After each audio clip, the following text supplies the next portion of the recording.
banget nggak ketemu ya? Lama banget Pak nggak ketemu. Masih kamu S1 kayaknya. Ah iya. Lagi ngapain nih Pak? Ini nih lagi ini dari Ngada nih baru dateng. Oh. Jadi ini apa namanya produk nih Mbak Ara lagi ngerapin. Ini produk-produk komunitas kita yang kita bantuin. Nah ini kita bikin outlet di sini. Ini support by Indecon. Kita namain Made by Community. Made by Community. Iya. Banyak gitu. banget, Jadi bagus-bagus ini ya Pak ya, barang ya. Ada apa aja tadi Pak? Ini kopi Banyuwangi. Kopi Banyuwangi, oke. Ya kan, ada Bainidom, itu keren banget. Kopinya nomor 1 buat saya. Ini Made by Community. Ah, bagus banget. Ini dari mana Pak? Di Flores. Flores. Sebetulnya di Jawa juga banyak, tapi kita mendorong dan Flores sudah sampai sehalus ini. Jadi ini kita bimbing dari nol masyarakatnya Pak Markus, Pak Markusnya kita sekolahkan. Ini Ngelanggeran, udah pernah Ngelanggeran kan? Iya iya. Ini Ngelanggeran, coklatnya Ngelanggeran. Wow. Jadi bisa dibeli di sini teman-teman di Tebet. Oke. Terus wah, ini bagus banget, Pak. Keren ya. itu dari Ngada juga. Oke. Sip. Gitu Aina. Ini ada apa nih, Pak? Galeri juga ya, Pak? Ya, ini foto-fotonya. Ya. Ya, ini teman-teman di Ngada tuh lihat ya, jahitan ini nanti tuh ada mereka jahit di sana. Jadi ada story-nya ya, Pak ya? Ada story-nya, terus kita juga punya membina mereka untuk itu apa namanya natural dye, jadi pewarna alami. Jadi yang dulu tuh mereka pewarna alami ya, kemudian hilang karena udah tergerus sama apa benang-benang yang warna-warna tekstil apa yang non organik ya. Dan kemudian kita kembalikan. Tapi kita masih bisa nemuin seperti ini. Ibu ini bikin nenek Arya, dia bikin sampai apa ya, benangnya sendiri dari kapas sendiri, mulai bikin benang sendiri. Jadi mulai dari proses sampai sana. Nah, seperti ini tamu ini dari Kanada, turunan Jepang. Tapi dia senang banget, dia bisa main, dia bisa tidur di sana. Ini juga ini di Baduy. Nah, bayangin Baduy aja itu kembaliin lagi dia punya natural dye-nya. Gitu. Keren banget ya Pak ya. Terus kamu apa nih? Kayak keburu kesini ngobrol-ngobrol lah Pak. Ngobrol. Kalau ngobrol sini nih, kita ngobrol sini aja. Oke, siap.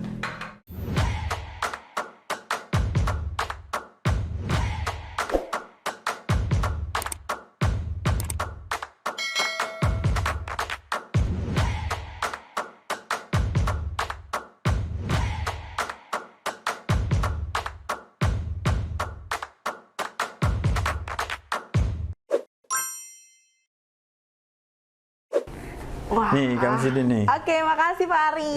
Wah, kita istirahat. Ngobrol apa sih, Nak? Aduh, ngobrol apa ya Pak? Saya kamu sebenarnya S2 ya sekarang? Iya, sekarang saya lagi S2. Tapi ya biasalah, kalau lagi studi kan ada malesnya, ada lagi semangat kayak gitu sih Pak. Saya tuh seneng banget sekarang udah bisa ketemu Pak Ari secara langsung. Thank you. Iya, Pak. Sebenarnya kita di sini dipertemukan oleh takdir kali ya Pak ya. Asik. Jadi sebenarnya tadi tuh saya nggak mau kesini Pak, tapi ngelihat tiba-tiba macet terus ngeliat, wah ada Made by Community, apaan tuh gitu kan. Datang ternyata ketemu Pak Ari, ya ampun. Jadi kita takdir nih Pak. Barunya Indecon tuh. Ah gitu, ya. Jadi kita bantuin masyarakat. Ya.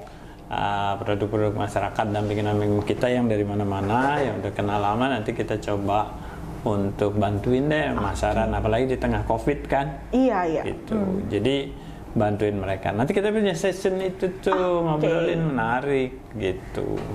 Pak, aku di sini sebenarnya mau tanya nih. Dengar-dengar nih ada YouTube baru. Iya dong. Apa tuh? Kacamata Ari. Kacamata Ari. Kamu udah subscribe belum? Udah dong, makanya nanya nih, Kacamata Ari itu apa, jual kacamata Bapak atau gimana tuh? Ya enggak.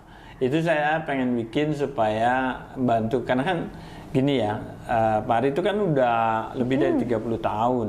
Jadi praktisi di bidang ekowisata, pariwisata berkelanjutan, dan juga banyak praktek di pariwisata berbasis masyarakat. Jadi melihat animo sekarang tinggi dan juga saya kira pantas sudah eranya kan digital sehingga pantas untuk berbagi lewat digital. Jadi saya pengen mudah-mudahan Kacamata Ari itu bisa jadi inspirasi atau orang mau belajar dari situ secara gratis dan ngerti, dan kita ngupas acara-acara yang masalah-masalah yang dihadapi oleh masyarakat di situ. Jadi sekarang memang transform ke digital gitu ya Pak. Betul. Sekarang juga saya lihatnya orang-orang apa-apa YouTube kayak gitu Pak. Jadi bagus lah Pak, itu terobosannya mantap, keren.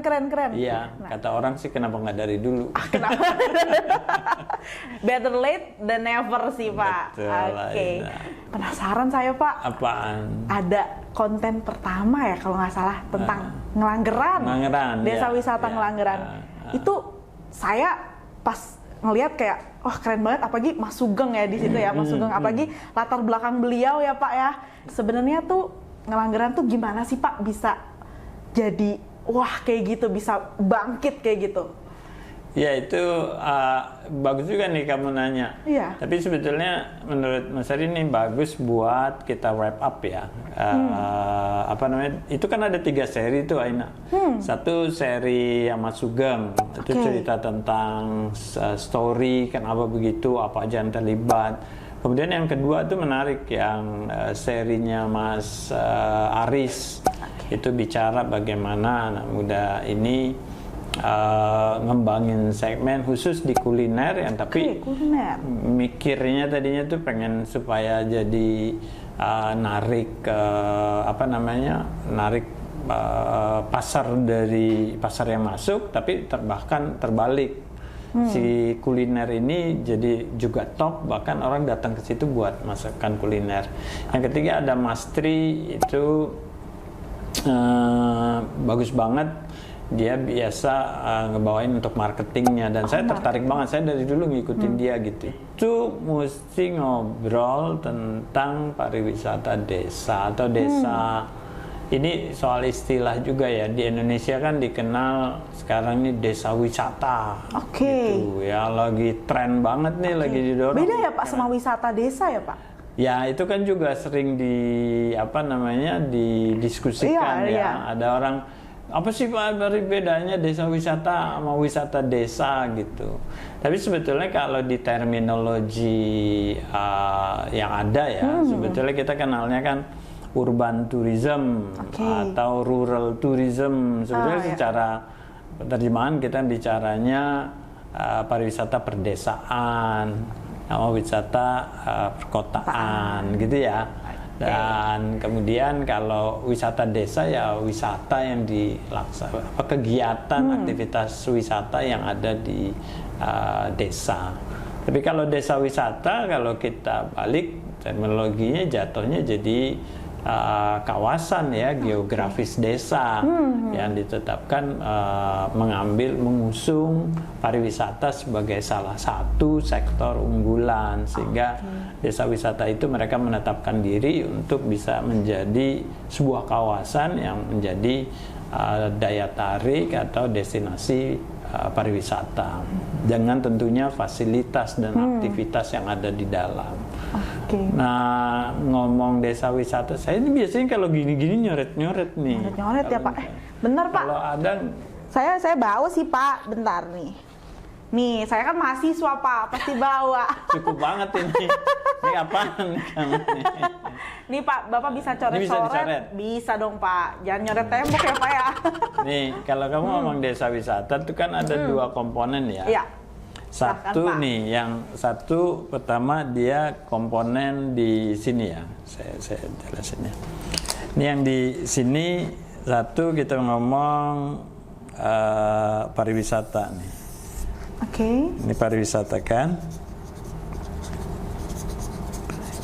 Yang komponen ini kita ngomong lagi desa kan. Nah, kalau menurut kamu nih, kamu kan kuliah juga nih. Desa ini apa kekuatannya? Apa yang menjadi kekuatan di desa? Menurut saya masyarakatnya sih Pak. Masyarakat, ya. Masyarakatnya apanya tuh? Modal sosialnya Pak. Jadi biasanya kan kalau desa tuh gotong royong, Gotong royong, iya. Betul. Terus mereka juga mengguyup gitu ya Pak, kalau ada apa-apa semua orang tahu deh kayaknya. Gotong royong ya. Iya. Guyup. Iya. Terus guyup tuh harmonis ya? Iya. Oh, harmonis, oke. Sama ya Pak ya? Iyalah. Kemudian apa lagi? Suasana desa kali ya. Suasana desa. Iya, Jadi kalau orang ke desa tuh kan suasana desa. Iya, kan? nyari suasana ya Pak. Oke. Tuh.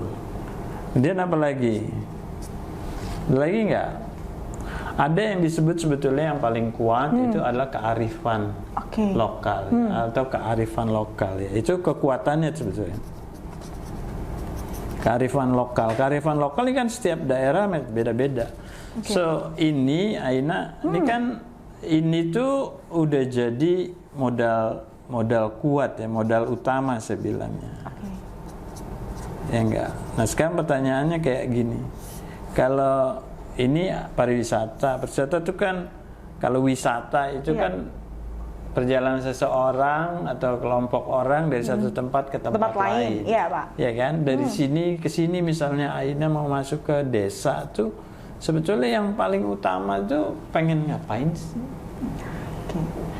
Kan pengennya dapat suasana desa, benar nggak? Iya Pak, betul. Benar nggak? Saya kadang-kadang ke desa. Kalau udah orang kota masuk lagi dapat suasana kota, kan mumet beda. Pak, bosen ya, jenuh gitu. Jadi ini kan masuknya kan paling utama tuh suasana desanya ada, benar nggak? Betul, betul. Jadi suasana. Kemudian yang menarik lagi dari kekuatan di desa itu guyup tadi itu harmonis, guyup. Jadi kalau guyup kemudian itu orang kan, kalau saya sebagai wisatawan kan datang tentunya melihat mereka guyup, suasana udah enak, orangnya enak, itu udah modal banget kan. Ya kan.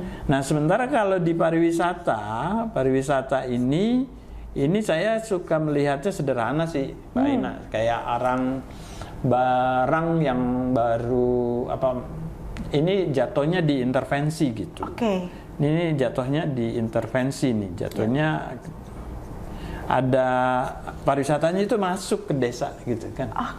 Nah kalau Bapak selalu agak beda cara pandang Bapak tuh, mengembangkan pariwisata di desa dengan mengembangkan pariwisata misalnya di kawasan yang bukan desa, misalnya bentang alam begitu ya, itu berbeda di dalam mindset. Kalau begitu masih di desa, yang perlu diperhatikan tuh yang ini tadi, yang kita ngomong tadi nih, guyup, harmonis, suasana desanya itu mahal banget kan. Ambil contoh lah ya, di desa tuh nggak kenal pagar. Bener nggak? Betul, nggak ada. Karena guyup tadi.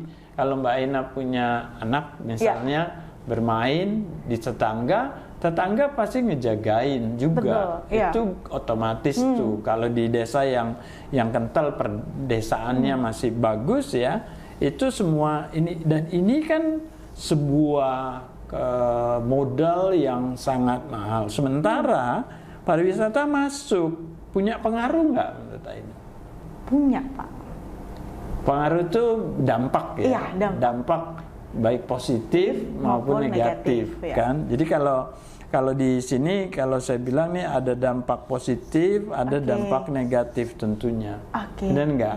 Tapi yang paling penting tuh ngejagain dampak negatif. Kalau uang saya dari kota pengen ke desa berwisata, dapat suasana desa, tapi karena gara pariwisata desanya berubah. Banyak nggak lihat yang gitu? Iya Pak, udah jadi nggak suasana desa lagi Pak. Jadi karena kebanyakan fasilitas pembangunan yang akhirnya itu tanpa sadar, teman-teman harus sadari bahwa pariwisata tuh punya dampak negatif juga.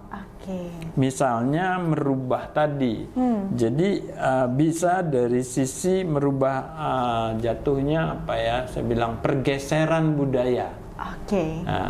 Dari yang tadinya karena banyak tamu, apalagi kalau tamunya asing, terus jadi tren, jadi model-model asing. Yang paling gampang dilihat tuh Mbak Ina, perubahan dari wajah kita, anting-anting. Oh gitu ya, jadi ikut-ikut gitu ya Pak ya? Ikut-ikut.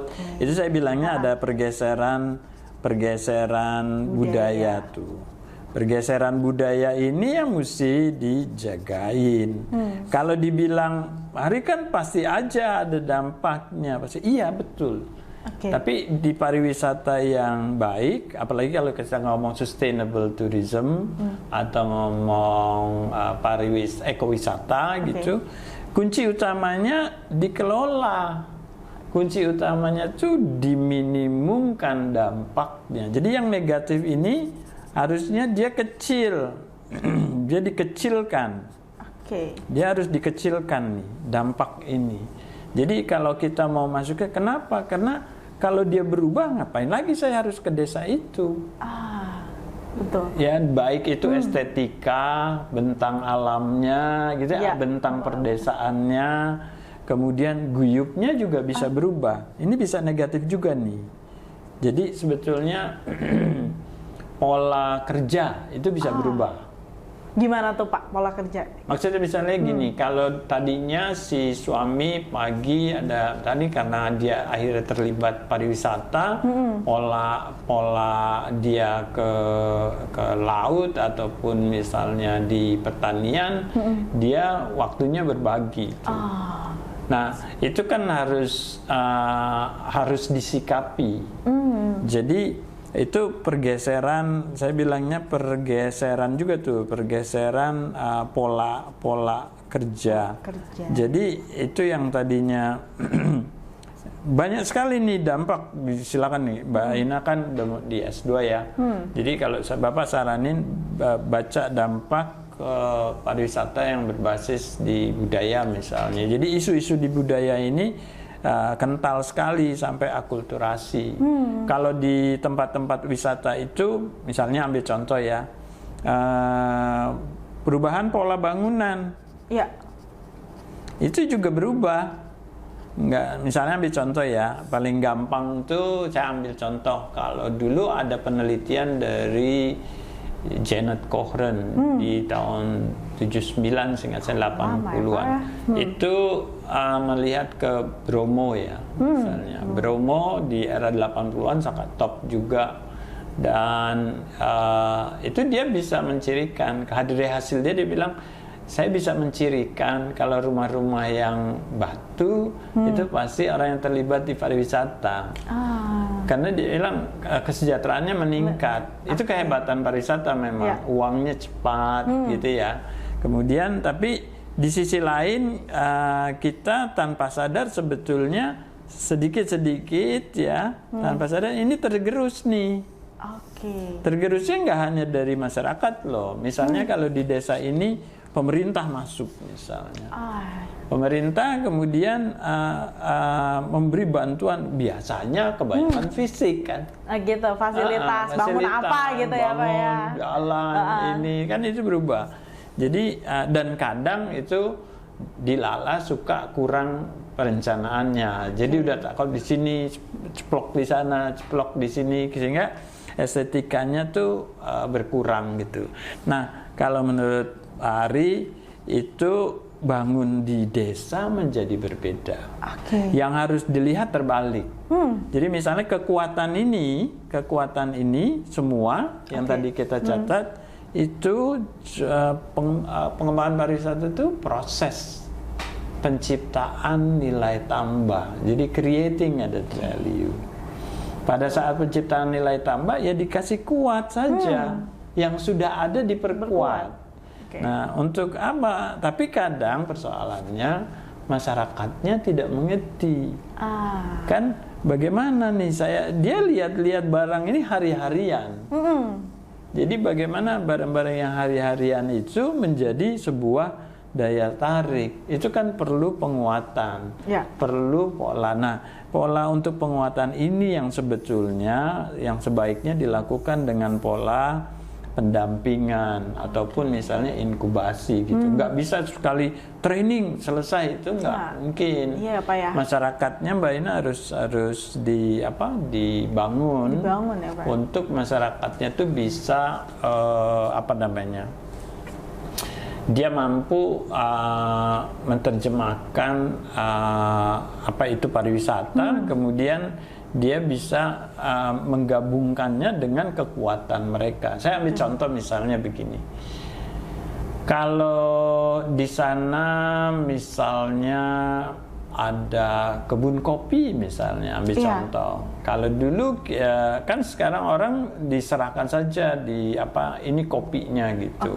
Ya nggak gitu. Kalau di pariwisata sebetulnya Anda bisa lebih. Itu creating added value, tahu nggak? Jadi misalnya saya sebagai tamu dibawa ke kebun kopi, terus diceritain sama Mbak Aina, tuh saya ceritain, gini loh, kalau masyarakat di sini tuh kayak gini nanamnya, terus kalau metik tuh seperti ini, metik merah, terus bagaimana merawat gulmanya, bagaimana merawat penyakitnya.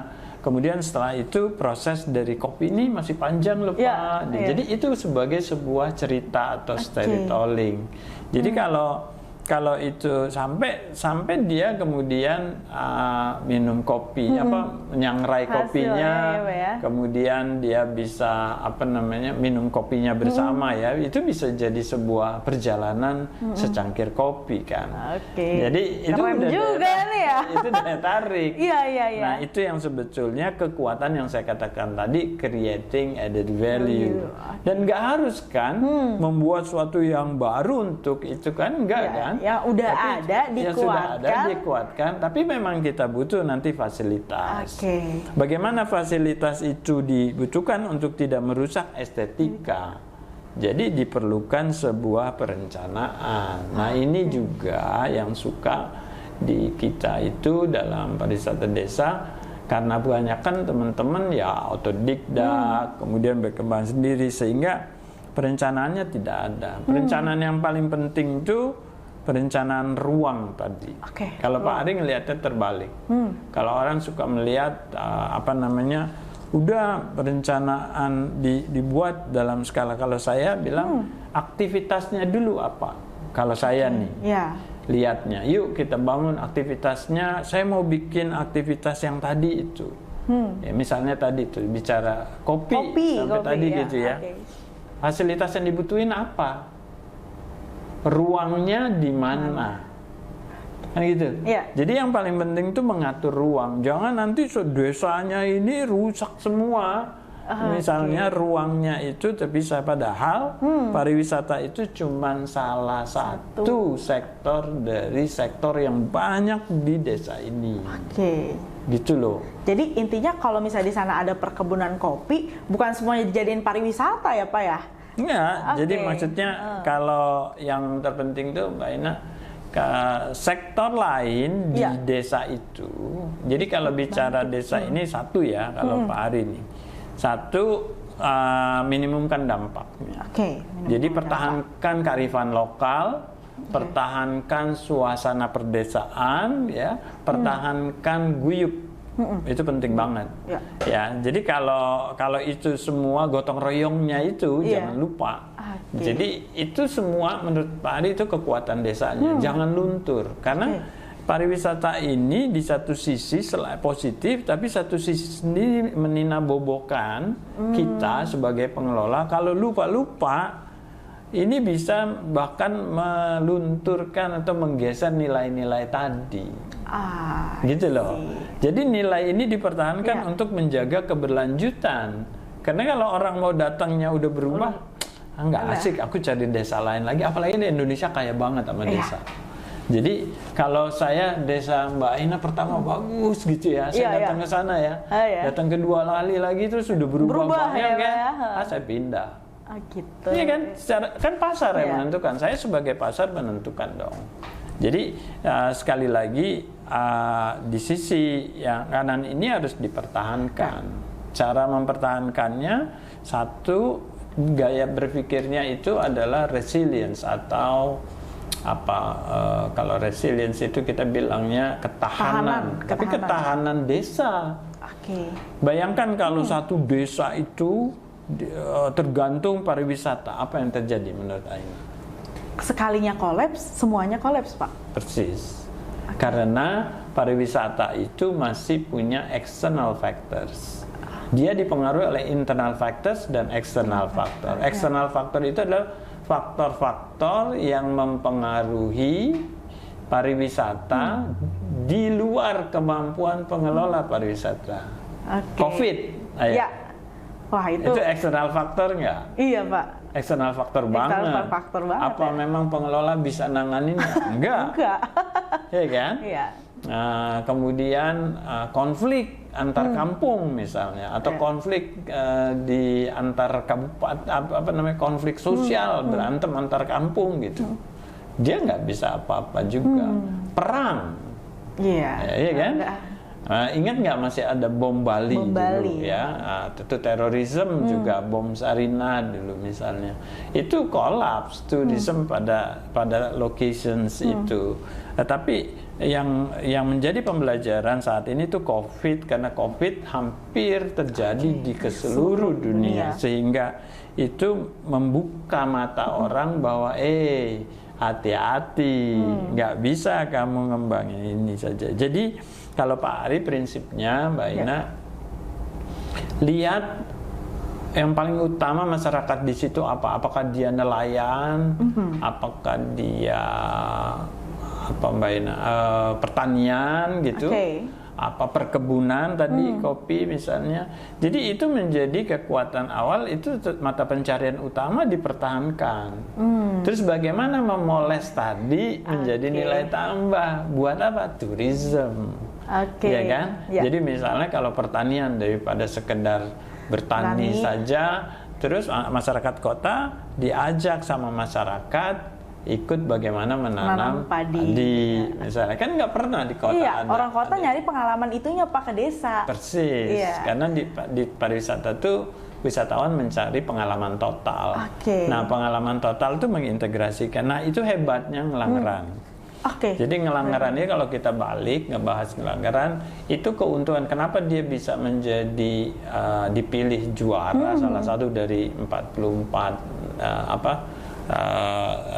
yang lainnya di negara, dari berbagai negara di dunia, itu karena integrasinya kuat, sustainability-nya kelihatan. Jadi integrasi antar sektor saya bilangnya. Jadi misalnya pertanian, perkebunan, misalnya perkebunannya peternakan termasuk. Peternakannya kambing etawa. Awal-awalnya ya dia kambing etawa begitu saja, tidak diurus, tidak bersih. Didatengin tamu, gimana sih miara kambing etawa? Gimana sih meres susu etawa? Kan gitu ya. Begitu didatengin, kamu yang punya peternakan gimana? Kan seneng, Pak. Aduh, seneng satu sisi, tapi kemudian mikir juga kan, wah kotor aku nih, malu kan, dibersihin, kan gitu. Itu dampak turismenya, dampak positifnya. Kalau jadi datang tamu, jadi akhirnya bersih, peternakannya bersih, sehat, ya kan, produktif, kambingnya lebih bagus, gitu ya. Sama juga di pertanian begitu. Tadi yang kopi gitu, dia dapat 2 income kan, dari jual kopinya. Juga dari wisata kopinya gitu, wisata kambingnya tadi. Nah, yang hebat lagi di Ngelanggeran itu dia juga mampu mengembalikan teman-teman yang tadinya banyak menjadi TKI, tenaga kerja Indonesia di luar, ada yang di Taiwan, di Hong Kong, di mana-mana. Setelah kembali biasanya mereka kan perlu adaptasi. Nah, begitu ada pariwisata, mereka beradaptasi kuat. Jadi ada Purna Jaya, ada di sana. Kemudian mereka inovasi, bikin beberapa hal yang menarik, termasuk kelompok kuliner, ada kelompok ada kelompok spa. Itu juga kan opportunity. Jadi setiap kesempatan dari pariwisata, karena tamunya banyak, itu pasar udah tuh Mbak Ina. Apa yang bisa ditreatment lebih bagus dari situ, tetapi tidak merusak ini tadi kekuatan desanya sendiri. Kekuatan desa itu sendiri.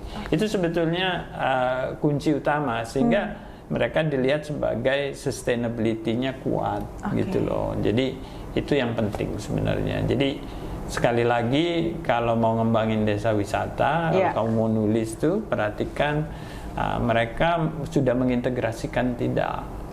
Dengan mengintegrasikan itu tanpa sadar sebenarnya mereka bicara sebuah, dalam teorinya disebut distribusi manfaat. Ya kan? Benefit distribution manfaat ini, distribusi manfaat ke masyarakat yang lebih luas. Jadi nggak cuma si pengelola nih yang dapat uang atau ngelola si uang atau si turisme ini, enggak. Tapi si si masyarakat lain yang dia pengrajin, ya dia tetap jadi pengrajin, tapi dia tidak didatengin sebagai itu. Begitu dia didatengin, tentu waktu dia yang terbuang melayani tamu mendapat bagian kecil. Jadi itu namanya alternative income, gitu. Termasuk si petani, termasuk si peternak. Terus ada spa, ada kuliner, tarian-tarian sekarang jadi hidup. Mereka bikin sanggar-sanggar, gitu kan. Banyak ya, kalau di sana ada geria coklat juga. Geria coklat ya, Pak ya. Kalau di Pangandaran tuh bisa sampai sudah dengan bantuan dari pihak lain ya. Seperti LIPI juga membantu, sepengetahuan saya di sana. So, itu yang dibilang membangun sebuah ketahanan desa. Sehingga dia bisa mampu kalau satu sektor kolaps, dia masih tetap bertahan. Dan ini terbukti. Di Gelangeran pada saat COVID mereka masih terima tamu relatif baik ya, walau berkurang banyak, tetapi dari sisi yang terhenti saja itu mungkin kebanyakan di homestay saja. Jadi yang aktivitas outdoornya masih jalan. Gitu Mbak Ina.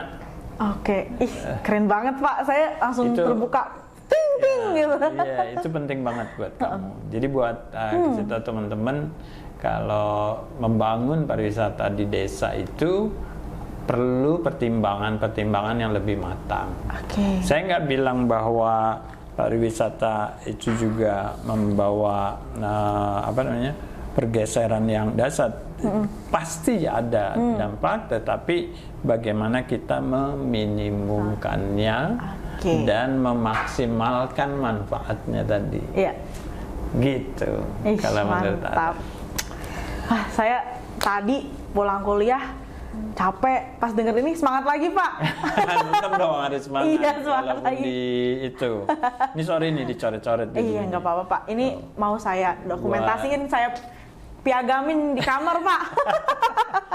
Jadi di dua komponen itu harus diperhatiin. Terus jangan lupa juga komponen turis itu sendiri, karena wisatawan itu yang menentukan. Sehingga kalau perubahan wisatawan biasanya lebih jeli. Dan dia dengan mudahnya bergeser kan. Kalau di situ udah nggak nyaman, saya geser aja. Indonesia sekali lagi sangat kaya. Itu juga yang membuat banyak sekali wisatawan dengan mudahnya pindah dari satu hati ke lain hati.